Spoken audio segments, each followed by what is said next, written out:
It's the interval, and I'm joined now by Maxim Vengerov.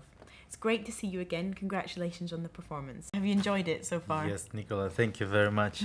It's always special to play in Proms concerts for this incredible crowd, which is really so overwhelming for me and of course for the orchestra. They're young people, and I'm not really much older than them, so I'm only 31, and the youngest player in the orchestra is only 19.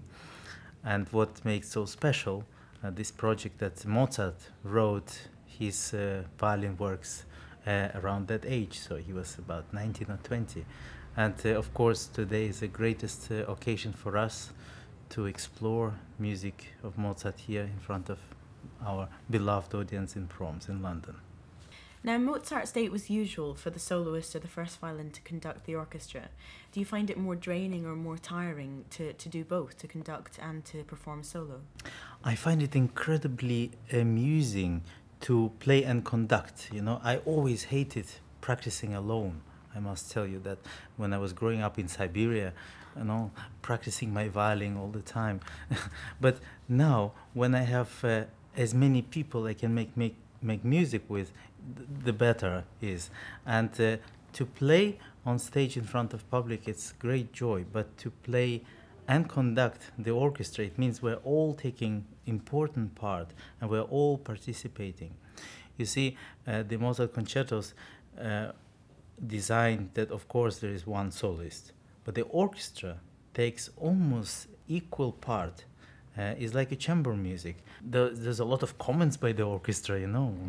There's sometimes joy, sometimes sadness, sometimes very operatic scenes. And to imagine that and to be able to play with the orchestra, not to play actually, to speak through the music of Mozart is, I think, the greatest challenge that music of Mozart can offer us.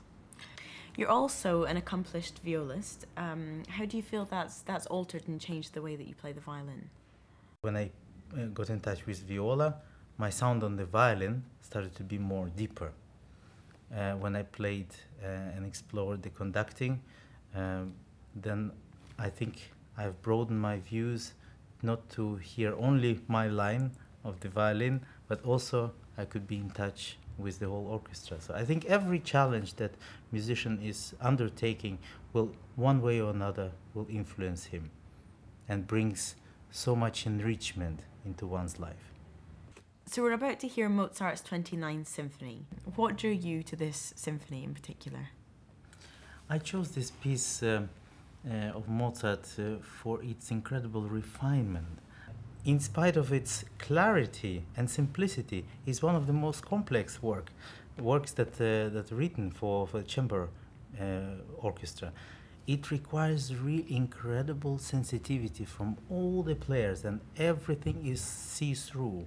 And it requires really great refinement and great musicianship to explore the elegance of this beautiful symphony.